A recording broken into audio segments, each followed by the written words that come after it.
Good morning. Thanks, Liz. Thanks for being here. We're excited that you are here, and we're going to talk a little bit about family engagement in PBIS implementation. I am Erin Campion, and I'm a PaTTAN consultant out of the West office. I'm the family consultant from the West. I'm also the parent coordinator for the Deaf and Hard of Hearing Initiative in the Central office. So I bridge two offices. And Jen? I am also out of the PaTTAN West office, and I am the family engagement lead. I have been an educational consultant for a little over 8 years at PaTTAN West, and family engagement is one of my passions. I would say I have more than one, but it's up there. So my history in education is I started out as a music therapist and then went to be a speech language pathologist, then supervisor of special education. And then I got my doctorate in special education with a focus on family engagement. And I'm also mom to three boys, all of who have some sort of IEP. So they all have GIEPs. And then I have one son who also has an IEP for special education. So, they are very complicated and busy. And I always think that I learn more from them than I do from my actual degree and my actual job because they keep me on my toes. But I'm really happy to be here on Coaches Day talking family engagement. Thanks, Jen. And I'm the family lead out of Central, and I'm also a classroom teacher, 20 years, and mom of four, so with the IEP, so we're all in it from the ground up. But we want to take a minute to have you give us some information. Why are you attending this session, and or what do you already know about family engagement in PBIS? So if you'll take 10, 15 seconds, type it into the chat. It'll go fast because I know there's a lot of folks in this session, but just give us an idea. Why are you here? Or what do you already know? Or even what do you want to know? Love it. Katie, what a way to start. Thank you. You should have a parent rep on your PBIS team. Yes, excellent. Let's give us some other answers. All means all. Wonderful. Yes, it is important that families understand and how to incorporate them. Looking for some ideas on how they can become active participants. Can't do it without the family involved. Looking for more ideas. Well, we hope to give you some of those hints. Relationships. Isn't that a great way to frame it? Yes, if you're just beginning to implement PBIS, going in it with family engagement from the start and building that into your structure is such a great way to guarantee success and to make things easier. Yep, we want to get everyone on board. Positive relationships. There's that word again. I love seeing that word a couple times. We can always strengthen the family piece, and that is so true. We can always strengthen it. Making sure they understand it, they can support it. Excellent. You guys are awake for 9 o'clock, 9:15 on a Friday morning. Outstanding. Well, we want you should have family engagement be a real focus of your PBIS system. So family engagement is regarded as a best practice in education. Decades of research has shown that parent involvement is a powerful influence on children's educational success. Another why, because there's real outcomes. More specifically, when families are involved in their child's education, data indicates increased student achievement, improved attendance and behavior, improved social emotional skills, and increased graduation rates. The data and the why is there. Jen's going to talk to you through this data. Yeah, family engagement is a best practice in education, and it is an evidence-based practice. When Erin said there are decades of research behind family engagement, she is not kidding. We're looking at around 40, 50 years of a lot of research that has gone into family engagement, what it means, what it is, what it does for our students. So all of these items outlined here are from different studies that discussed all of the positive attributes of family engagement when it comes to education. So we see reduced dropout rates, higher graduation rates, increased student achievement, and student achievement can be measured in lots of ways. So in this particular study, we were looking at math and reading scores, but there are many other studies that looked at achievement in a different way, whether it's high school graduation or finding a job after school, post-secondary training. We also see reduced absenteeism, better student-teacher relationships. Now, as I go through these, think about your goals for PBIS within your school. Why did you decide to pursue PBIS? I bet there's overlap between these things. And we've lost the PowerPoint. And I think there's overlap between these elements and what you wanted to do with PBIS in the first place, because I'm sure you were looking at improved behavior, better relationships, increased student achievement, and we see that all with family engagement as well. A couple other things that we'll see on here is better attitudes towards learning. Our kids want to go to school if they have their families engaged in education, more cultural competence for our teachers because they really get to know their families, and improve trust in schools.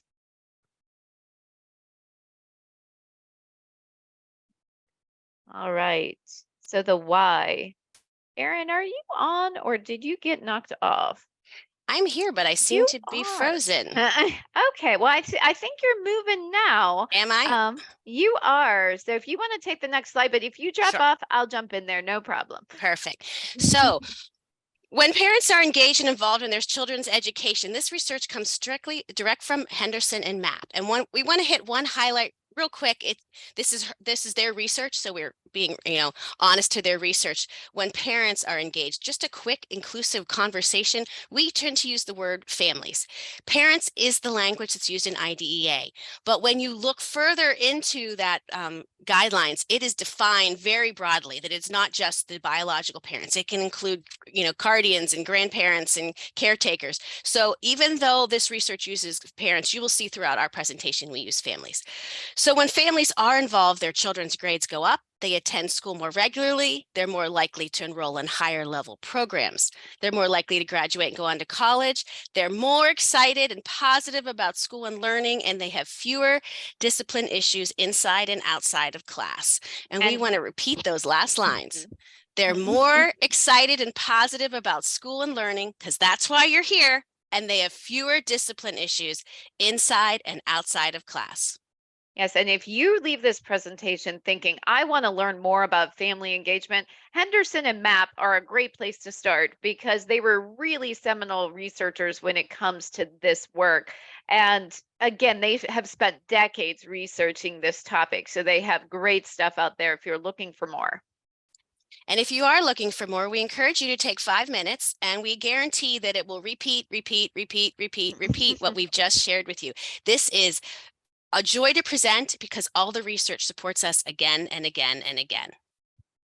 And nationally, family engagement is known as a rocket ship. That is, it is used, this analogy and this visual is used over and over again across the nation, that what you're doing is that great rocket ship that you want to spread, that's going into the horizons, but it only gets there if it has the boosters on the back. And that's what family engagement is. Family engagement makes what you do go farther, higher, faster, and longer. The rocket ship, we want to get it into space, we want it in the atmosphere, but it only gets there with that extra power.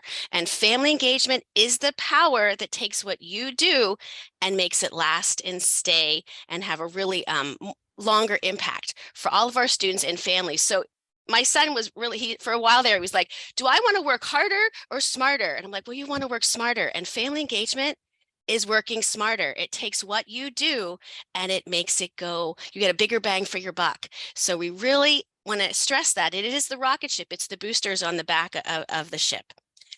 To do family engagement, however, you need to have core beliefs. So, in your own mind, in your own school, is this what you're putting out there explicitly and implicitly? All families have dreams for their children and want what is best for them. Do you really believe that? And what if it's different than what the school sees or the administration wants or the teacher sees? All families do have dreams for their children and they want what's best for them. And you need to come in with that core belief and build your program from that belief. All families have the capacity to support their children's learning. That's a core belief. Just as we talk about all of our students can learn, all families have the capacity to support learning. Families and school staff are equal partners, and that's one of those ones where sometimes we say it, but we don't implement that. And that's not an explicit expression of what we really believe. So take time to look at your system, take time to look at your school, and we're going to talk about that a little bit later, that's really clear.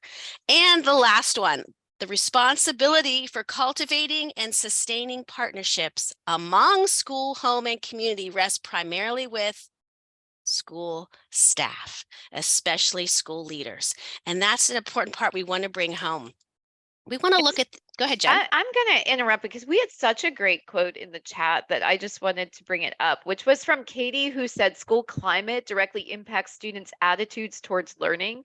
And that school climate issue is a huge one. So everything we reviewed on that last slide about those core beliefs that we have to not only embrace, but enact in our school programs, it all has to do with school climate, with school culture, with school attitudes, beliefs.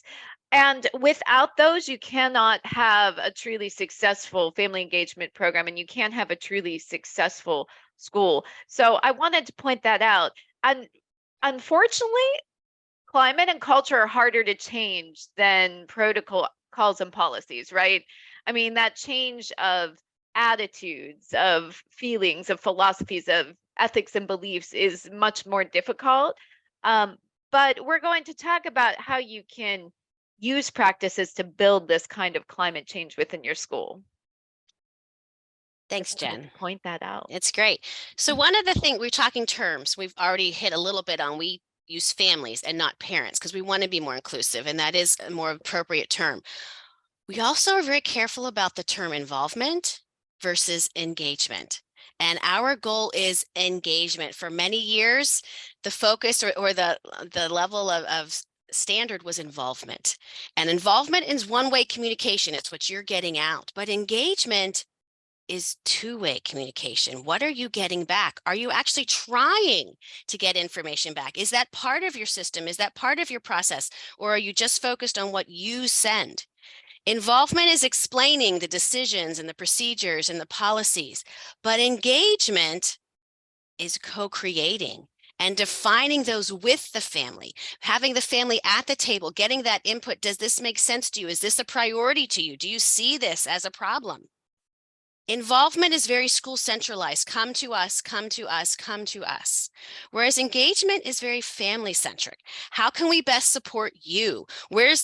How do we make this more inclusive and more inviting and go to where the families are?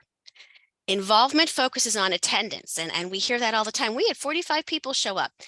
Our goal is not who's showing up. You know, attendance is good for the students. It's not how we're looking at family engagement.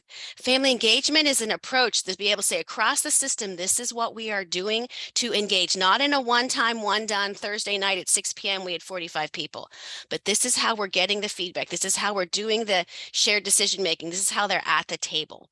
And involvement is very volunteer and event-based. Whereas engagement really focuses more on collaboration. It's not event-based. It's a discussion. It's a relationship. I loved seeing that in the chat. How many times did we see that in the chat? And really changing our view from family involvement to family engagement, and how you look at that affects what you do. So we want some more chat. You guys are wonderful. Family engagement's not about attendance at events or about families being at the school.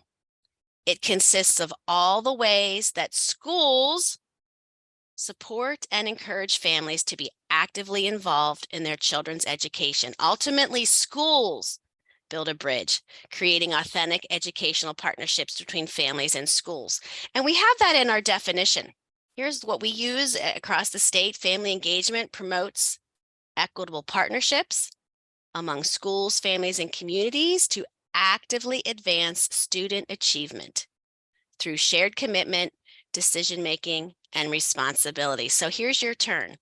Can you give an example in the chat of what maybe your PBIS system is doing that's family involvement, but can you take it the step higher? And what is your school doing that's family engagement? So let's see what some of your ideas are. How are you taking that broader look of shared partnerships, shared decision-making, two-way communication? What are you doing now? We know there's good stuff being done, or recognize that we're only at the family involvement level. So give us some feedback. What's happening at your school?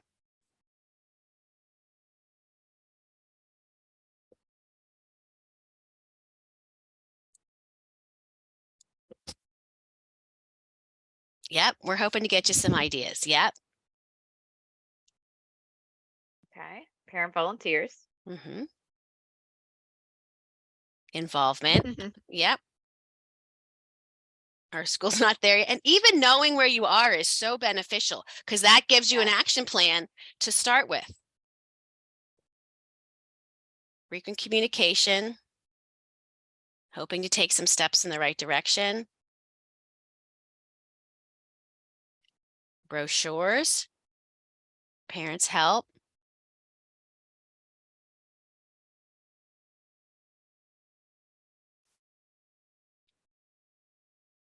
Oh, co-building, co-planning on a building. That was great. Surveys, nice. Mhm.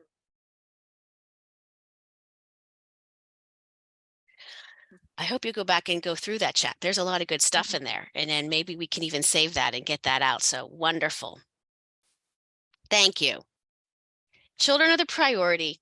Change is the reality, but collaboration is the strategy. And family engagement is about collaboration. If you leave nothing else after this session, is that we want to move beyond involvement. We want to get into engagement, and it takes collaboration.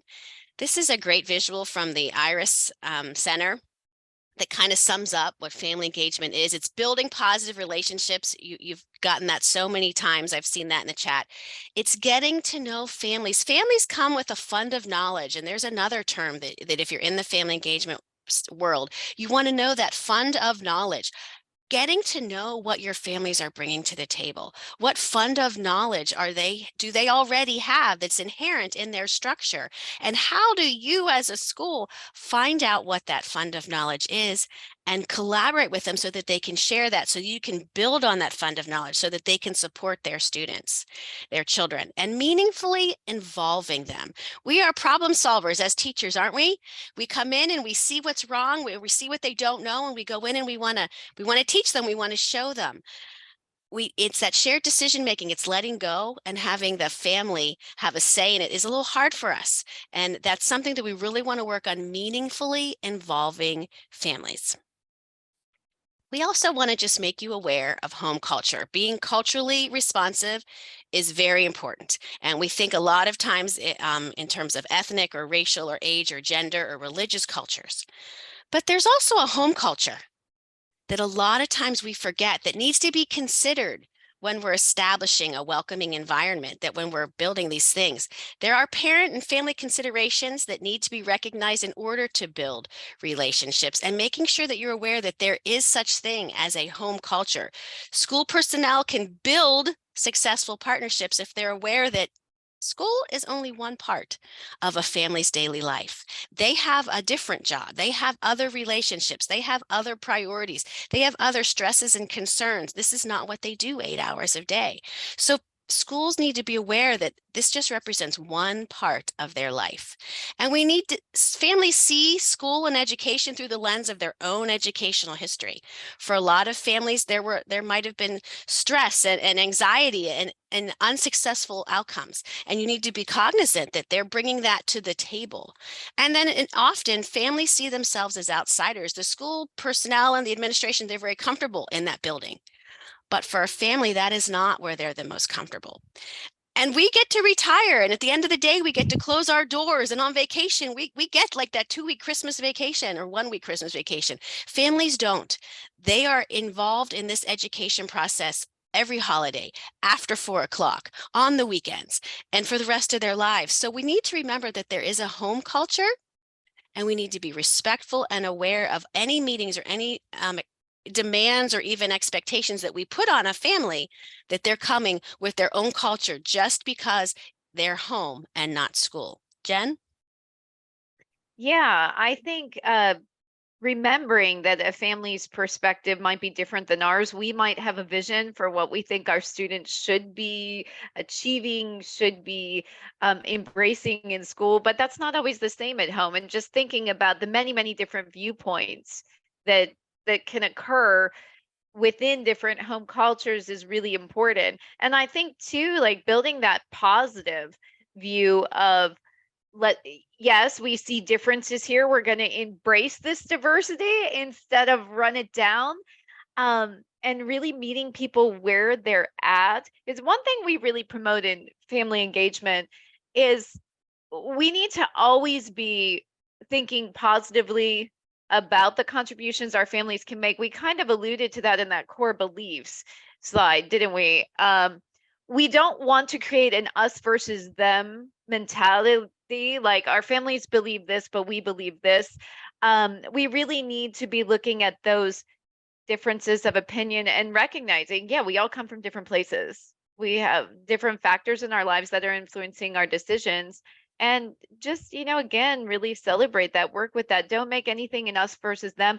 Don't, downplay the contributions by families or put families down. Sometimes we hear, oh, that family is crazy. Let's change our language. Let's change our attitude towards families and really look at them as, oh, these are people that are really involved in their children's everyday life. And we can't do this without them. Right. They're vital. So Right. And we often hear like the uninvolved family, and actually that's really not possible because they are there every day after school, on the weekends, during the summer. They are involved. They may not be yeah. involved in the way you are looking at it and Mhm. what your priorities is, but they are involved. This is not their job. This is our job, but not their job. So we have a quote here about data. We want data.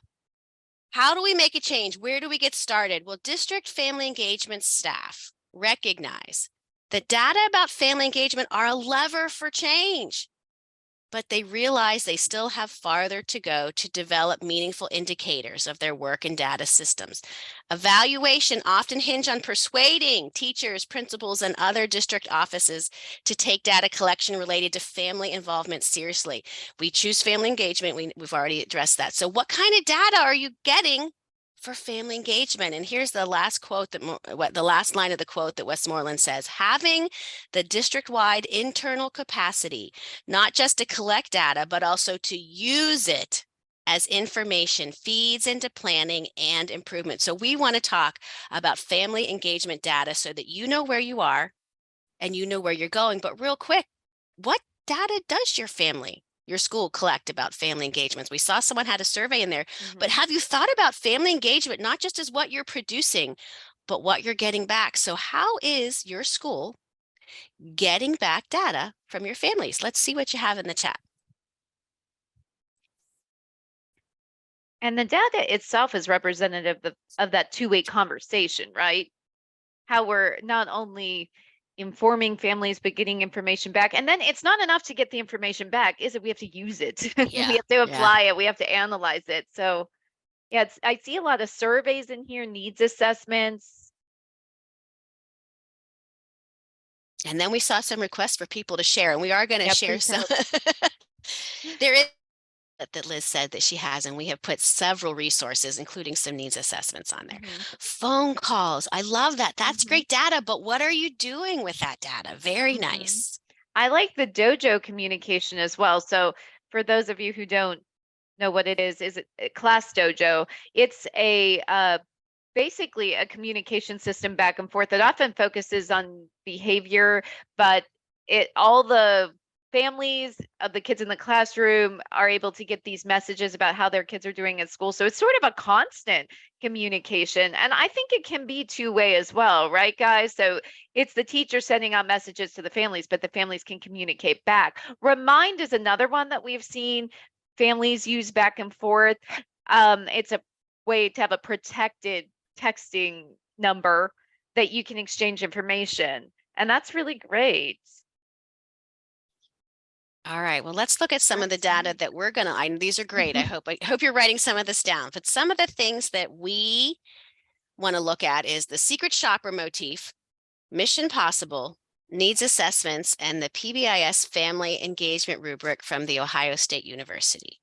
So our first, if you don't have any way of getting data and you're interested in getting data and we need data, that's really where we should start. Think of the secret shopper. And have you ever had families given them a questionnaire or given them a brochure, or given them something to go through the school with the mind of how welcoming is our school? Please look at our school, look at our doorways, look at our signs, look at our walls, talk to is it a welcoming school? And don't tell your secretaries and don't tell the security and don't tell folks they're doing it, but it's that secret shopper. And when you have a new family come, and you have a new student to the school, do you take 5 minutes after you've met the family and the student and say, what was your first impression? Could you just tell us what your feeling was, or what your sense was, or what you noticed? Are you utilizing the families that are coming for the first time, families that are having their first meeting at your school, or families that have been there and said, here, walk through this. I work in the field of deaf and hard of hearing, and I have done secret shoppers often for access. And I will have schools come and say, can you walk through our building? Can you try to come in for a meeting and let us know how the access is? Well, it's the same thing for family engagement. Find some of your parent champions, find some of your families that'll give you an honest answer and say, could you walk through and let us know what kind of cultural, do you see things in different languages? Do you see things that incorporate families of all, all diversity? Is it welcoming? So utilizing that secret shopper motif, like we've never had that. We've never had families come in and give us that feedback of what's your first impression? How easy is it to connect? Think about that. Think about utilizing. Jen? Yeah, I was going to say that this is something that people find a little complicated sometimes, especially in our schools now where we're really focused on safety, right? And safety is really, really important. So we need to have our doors locked for schools. We need to have a security guard. Many of our schools have metal detectors, and these aren't bad things. These are all from the place of how safe is our school. And in PBIS, that's one of your biggest concerns, right? You have a safety plan. It's part of what you do is within the framework. And so we're not saying within, an activity like this that we want to not have those safety features, which can seem like a barrier, can't they? You walk into a school, oh, I've got to go give my driver's license to the security guard and he's got to scan it and I get this little picture and then I have to go through the metal detector. And for families, it can seem like, oh, bummer, it's so hard to get in here. So I feel like our staff then has to be 200% more welcoming and enthusiastic. And also we have to sort of explain why we're doing these things, Yes. right? That we have to say, this is because we love your kids and we want them to feel safe and we want them to be secure in this environment. So this is the onus behind having these elements that might seem like barriers. So I love this secret shopper activity because it really helps get an honest opinion from a family. And if a family is like, oh, I have to go through this screening process and I feel like I wasn't welcome, then we can explain the importance of why we need to do that and that it really comes from love and not from anywhere that's trying to keep them out. So it's such a great activity, Erin. I love this one.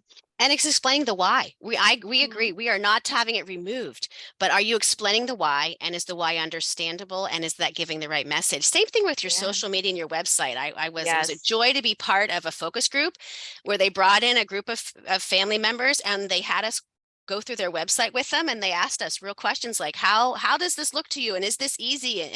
And websites a lot of times are not easy, and to really get a family saying, I don't understand this. Yes, you understand. Oh, you click here, click here, click here.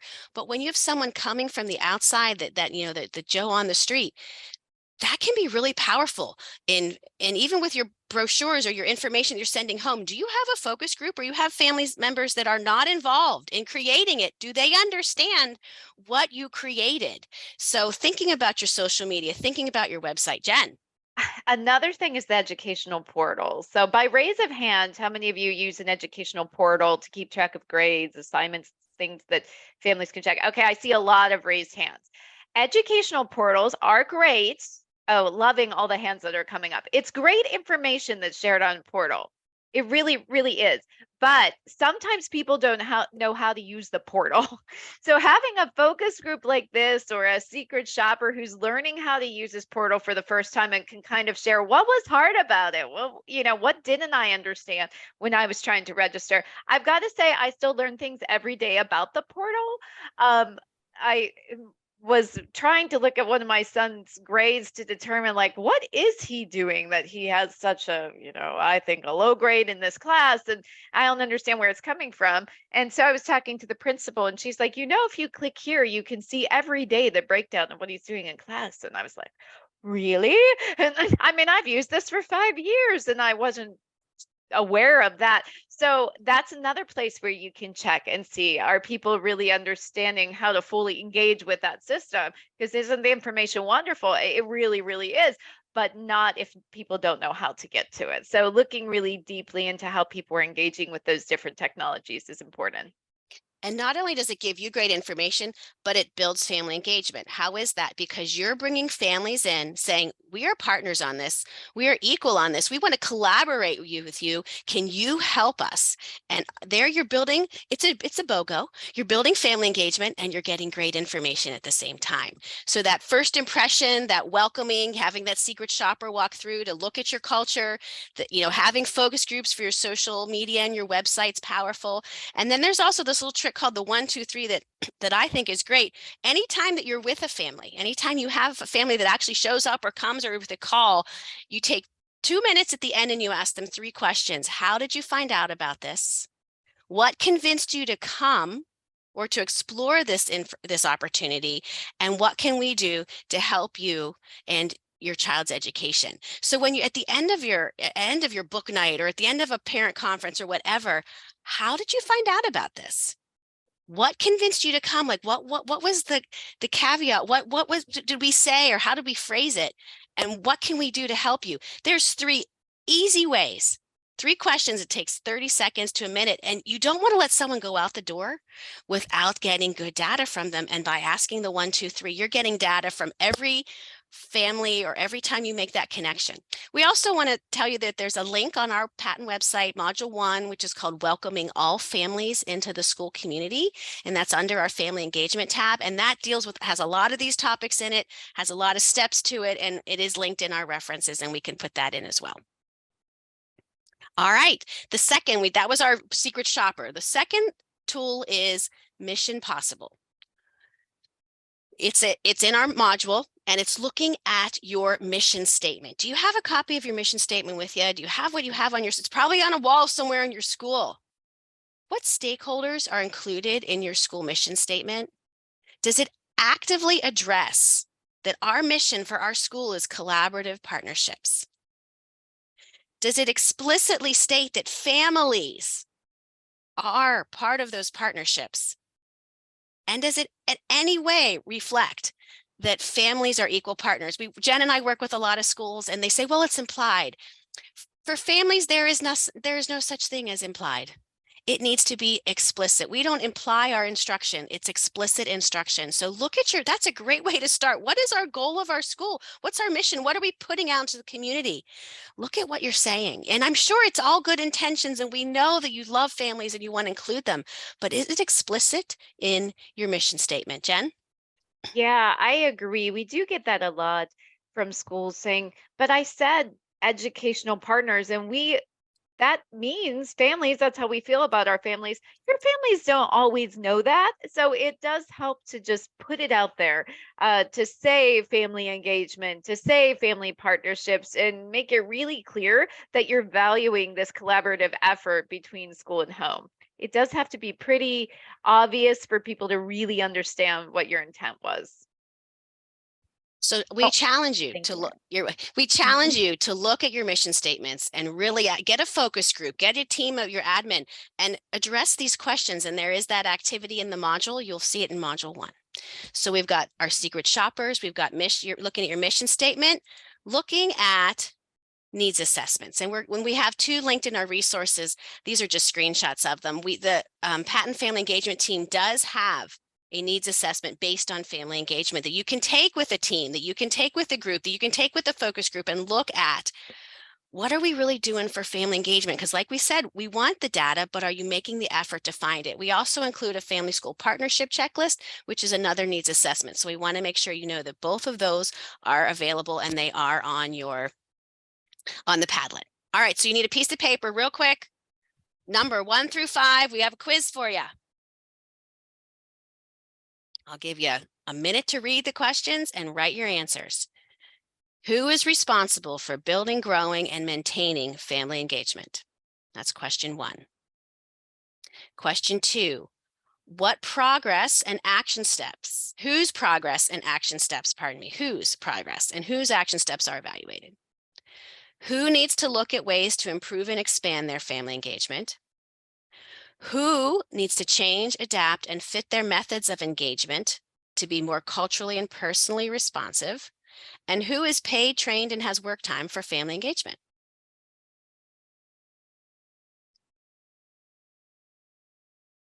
And the answer is to all of those, it's the school. So many times that's one of the big misconceptions that we get in family engagement is the families need to do more. The families are not charged, they're not evaluated, they're not trained, it is not part of their job description, it's the schools. So we want to make sure that's another thing that you really bring back from this. I was going to say really quickly, Erin, if you could put those questions into the chat again, for some reason they disappeared in my chat, the 1, 2, 3 questions. Oh, They were okay, one, there, two. and somehow for me they disappeared. And I figure if it happened for me, it probably happened for somebody else as well. So I just want to throw that out there. And just to, piggyback on what Erin was saying, yeah, we do get a lot of this um, kind of response where we're saying, well, if our families did more or if our families cared, well, we don't know, first of all, what is going on in our families' lives. Think about everything you have going on in your own family, right? In addition to working on things related to school, we also have to feed our children and do the laundry and give them hugs and correct them when they're making bad decisions. And right, there's a lot about our lives that's really complicated when you're in a family. It is the responsibility of the school to take these steps for family engagement. And we had a question in the chat from Katrina, how do you clarify and define school? School is a big term, isn't it? I would say that the school consists of all those educational partners within the school. So we're looking first of all at the administration. So I'm not sure how many of you on here are administrators. I know this is a coach's day. Oh, sorry, there's a noise in my background. I don't know if you can hear that. That's annoying. But administration really takes the first step at establishing family engagement as a priority. So I would say that they're really representative of the school as far as the culture, but anybody else working at the school can engage families, the teachers, related service professionals, paraprofessionals, even like bus drivers, people who work in the cafeteria. We can all be working to engage families. I would include any of those educational partners within that list.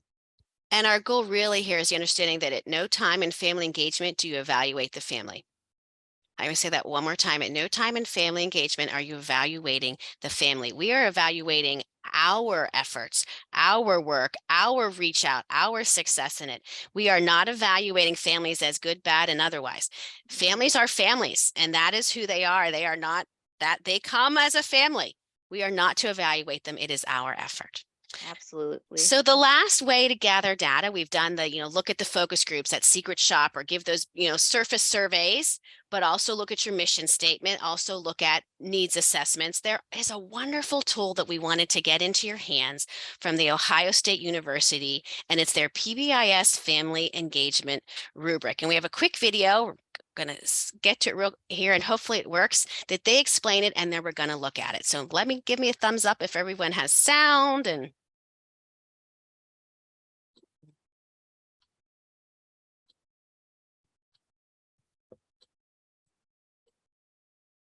We don't have sound yet, I don't think. okay.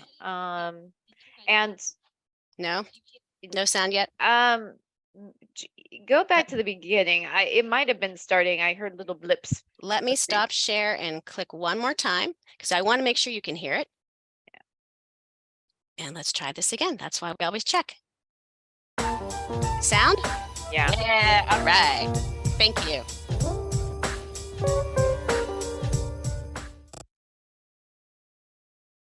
Positive Behavioral Interventions and Supports, or PBIS, represents your school's commitment to addressing student behavior through systems change. This video introduces school teams to PBIS Family Engagement Rubrics. Your school is already communicating and working with families in many ways.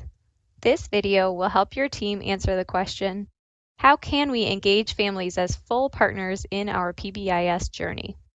These guides will help you to think more deeply about engaging families as keepers of important information about their children, as decision makers, volunteers, and as supporters at home to reinforce positive behaviors. The guides will also help your team to consider strategic community partnerships to strengthen your PBIS framework. Now, we will review the Tier 1 rubric guide and point out elements within it. All 3 guides follow a similar format. Therefore, this information can be applied when using the Tier 2 and 3 rubric guides as well. This guide was designed to be used by a school's PBIS team at the beginning of their implementation of PBIS and on an annual basis to monitor growth. On the first page of the guide, you'll see the purpose of the rubrics, the intended participants, and brief instructions on using the rubric. To prepare, your team should identify a record keeper for your discussion and responses. As a team, review the PBIS Tier 1 Family Engagement rubric.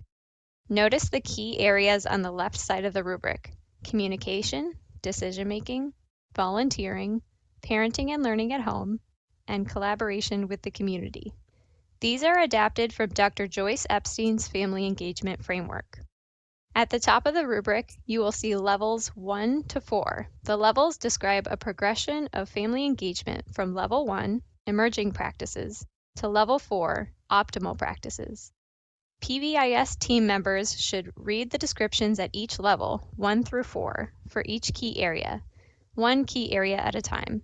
Determine which level most closely represents your team's current practices. Discuss the perspectives of team members and come to consensus on the level that best represents your school for each of the key areas. Use the reflection questions and summary page to acknowledge and record evidence of successes for your team. As a team, decide which key areas you want to prioritize right now. The summary page in this document is included to guide your team discussion. Once your team has determined appropriate action steps and who will be responsible for carrying them out, include these action steps in your current school PBIS action plan. This rubric was written for the Ohio Department of Education by the Ohio Statewide Family Engagement Center in partnership with Ohio's PBIS network. Visit our website for more resources and fresh ideas to strengthen your school's partnership with families. All right, so I'm going to show you, we're going to do a different share screen here. And we want to get the rubric up here so that you can see it. And Jen's going to talk to us a little bit. Jen, are you? Yeah. So I am actually going to bring the rubric up on my screen as well, so I Perfect. can see it a little bigger. Are you going to Sides. Actually, yeah, I could do a share. I think mine might be a little bigger. Okay, Here, I'll let let you. me do that because I had pulled that up. Share screen. Okay, and then I can kind of expand it.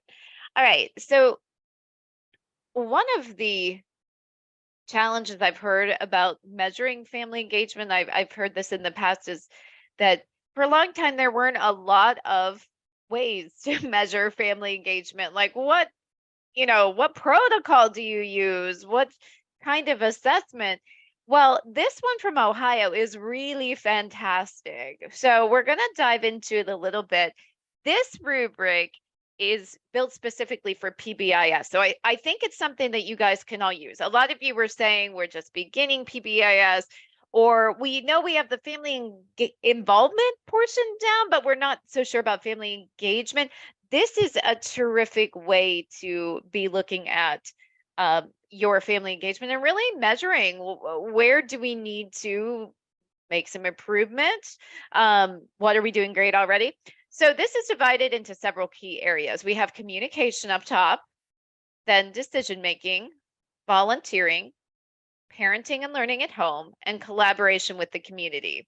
So in that video you watched, they mentioned that this is based on the work of Dr. Joyce Epstein. Dr. Joyce Epstein is a phenomenal family engagement researcher. Again, if you want to learn more about family engagement, she's a great person to ask.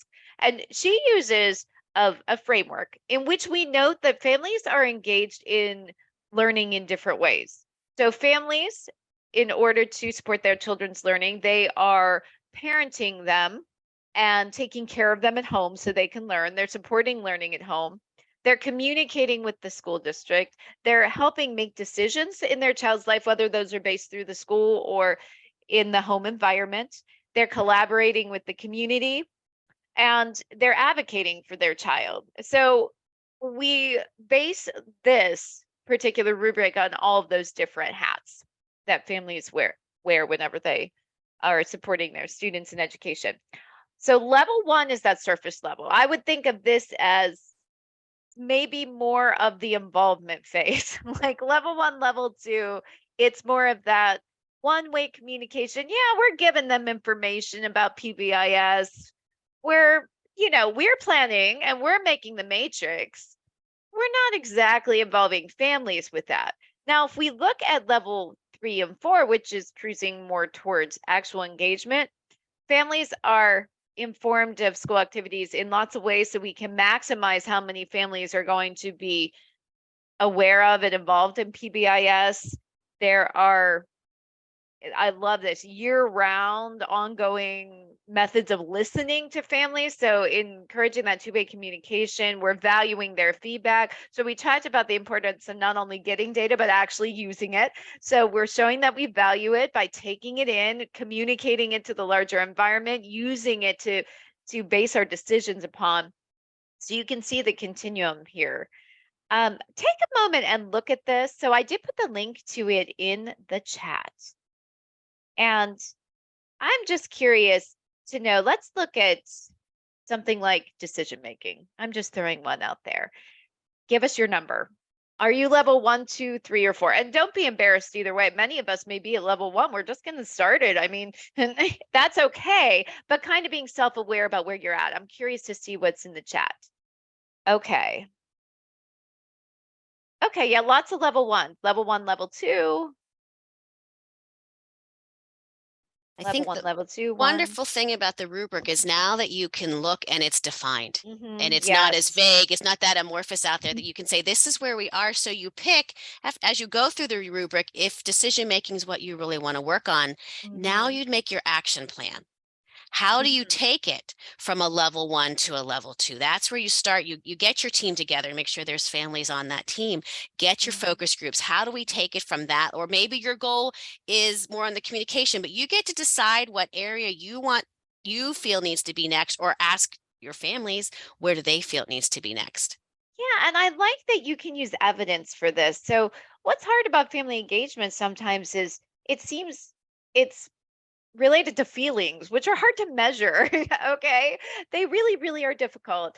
So sometimes when we think about family engagement, we're like, yeah, we're doing it. I don't know how to explain how we're doing it, but we are, I'm pretty sure. This really breaks it down and asks you to look for evidence. So for decision making, like Erin's example, level 1, the PBIS team does not include family members. That's something obvious and evidence-based and database that we can figure out, oh yeah, we don't include family members. And then we can also see what it looks like as we kind of improve this, as we provide opportunities for families to participate in PBIS planning. Yeah, we moved up to level 2, or we're encouraging group discussions about this, surveys, focus groups. We can see ourselves moving through the levels, which I think is so helpful. And I believe this could be a great tool for all of you in using this. So if you've figured out your level 1, that's okay, because we can move up. We can move through the levels, and we now have ideas about how to move through the levels, whereas before it might have been something we had a hard time defining. So I love this document for that reason. And remember, we're always evaluating the school. We're not evaluating whether are we making meetings and on level 3, are we making meetings available at different times, in different places, in different ways? Can it be Zoom? Can it be virtual? Does it have to be in person?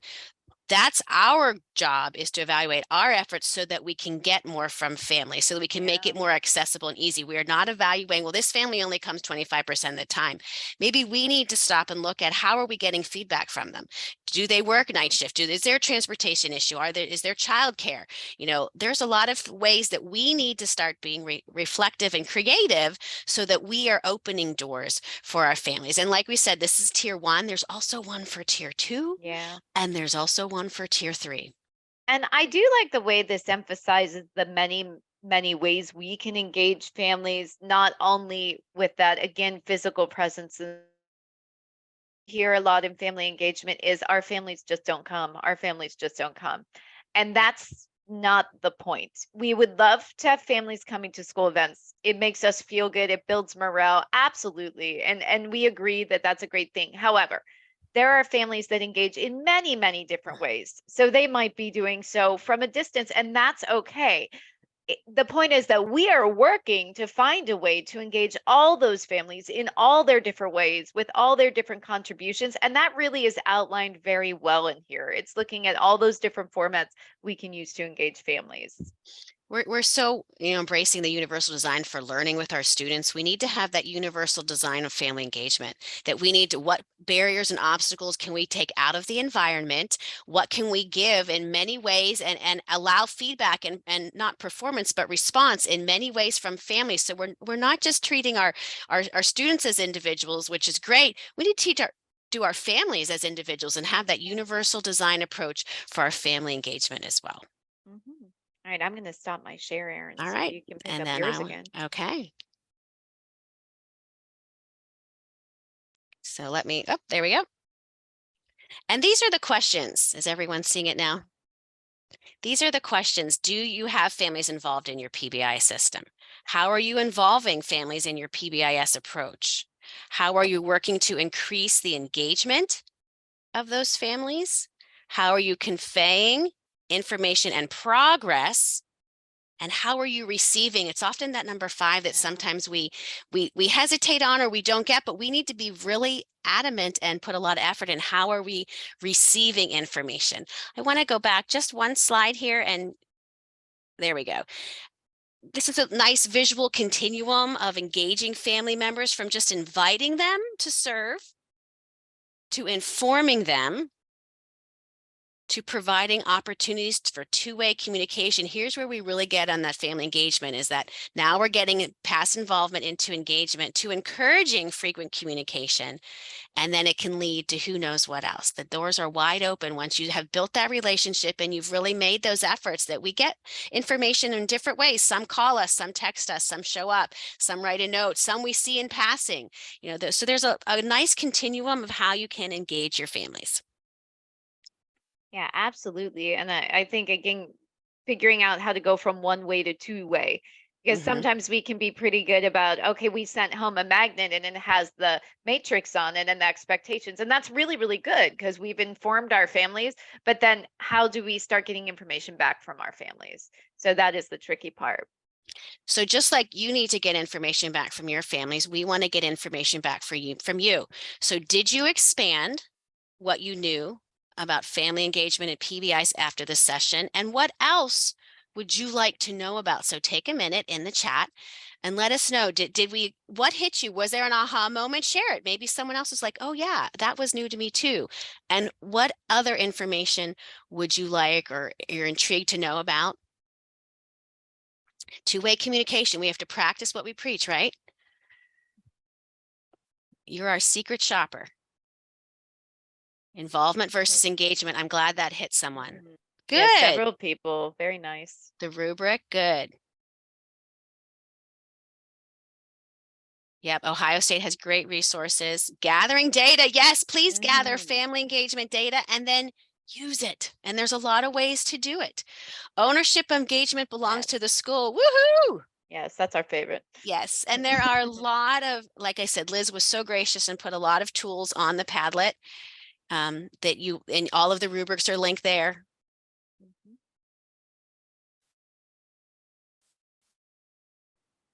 Surveys, great.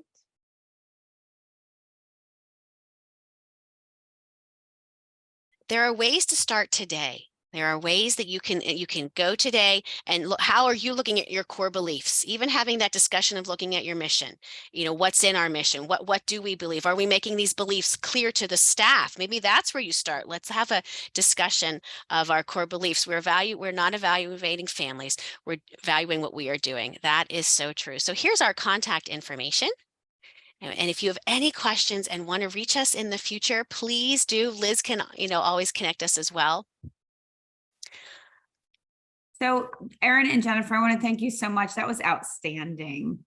I was really thrilled with that information. And you had 120 people in here. So Wonderful. really a Wonderful. popular That's topic. great. And my bet is very well received. It was outstanding. We want to give a shout out to, let me see whose name this was. They did our cookie cutter MTSS. That's George. Yes, we did have a Beyond the Cookie Cutter with multi-tiered family engagement session last week. It will be posted on the PaTTAN website. So that was a great series where we actually brought in the Ohio State University researchers and they talked about it. So look for that. We can put that on the Padlet too, Liz, once we get that out. And Thank another you. shout out too to just the family engagement page that's on the PaTTAN website. If you want more resources, Erin had a link to module 1 in there. These modules are based off the PTA national standards, which are actually undergoing a remodel. So I'm sure we'll be remodeling the modules as well. But there are 6 modules based around the different components of those standards. And beyond the module 1 on welcoming, there's 5 others. So do take a look at them if you want more information on family engagement. They are available for you to use in PowerPoint form. Use any of the activities you want. We want you to feel you can take ownership of those. So we're happy to have you look at those as well. I just put the link to those in the chat. Wonderful. All right, any questions that you have for us? Well, you've got 2 minutes before you need to jump off. On to your next. It's Friday. It's Friday. I did put the playbook link back in the chat in case anyone needs it to get to the next sessions as well. Great. Then thank you all very much. Have a wonderful weekend. Thanks, everybody.